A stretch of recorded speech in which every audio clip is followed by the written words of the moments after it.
Kwa mtakatifu huyu kuzaliwa kwake ni kitu ambacho kitatutafakarisha pia katika maisha yetu. Tunaona Mungu ambaye anakumbuka, tunaona Mungu ambaye anaonea watu wake huruma. Mungu ambaye anakumbuka, Mungu ambaye anaonea watu wake huruma.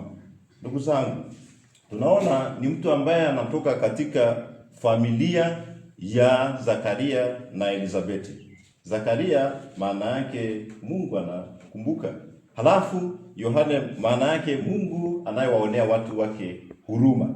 Tunamuona Mungu huyu.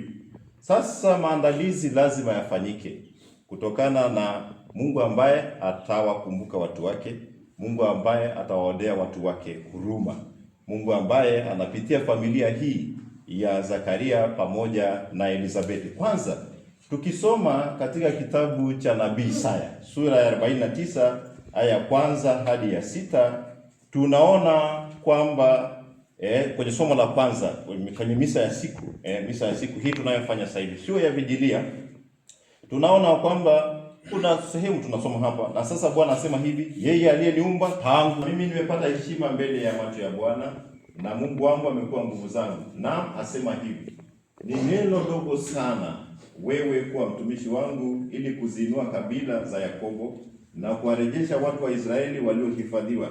Zaidi ya hayo, nitakutoa uwe nuru ya mataifa, upate kuwa wokovu wangu hata miisho ya dunia.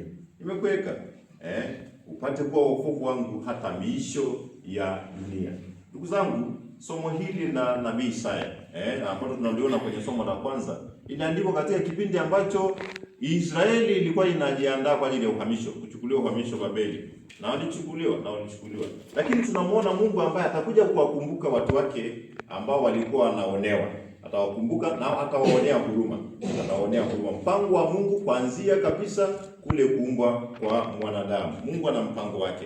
Halafu mpango huu wa kuumbwa, Mzaburi anatutafakarisha pia katika siku: nitakushukuru kwa kuwa nimeumbwa kwa jinsi ya ajabu, jinsi ya kutisha.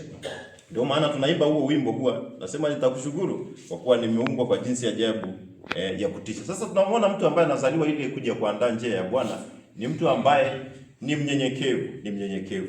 Baada ya yeye kumaliza utume wake, basi kwenye somo la pili kitabu cha Matendo ya Mitume, lakini anawaambia watu, mimi siye yule mwanga, mimi siye yule ajaye, mimi siye. Lakini angalieni, anakuja mmoja nyuma yangu ambaye mimi sistahili kumlegezea viatu vya miguu yake. Sasa ndugu zangu, tunaona pia utimilifu huu wa Mungu anayekumbuka watu wake, Mungu anayewaonea watu wake huruma, unatimilizwa kwenye somo la Injili kupitia Zakaria, kupitia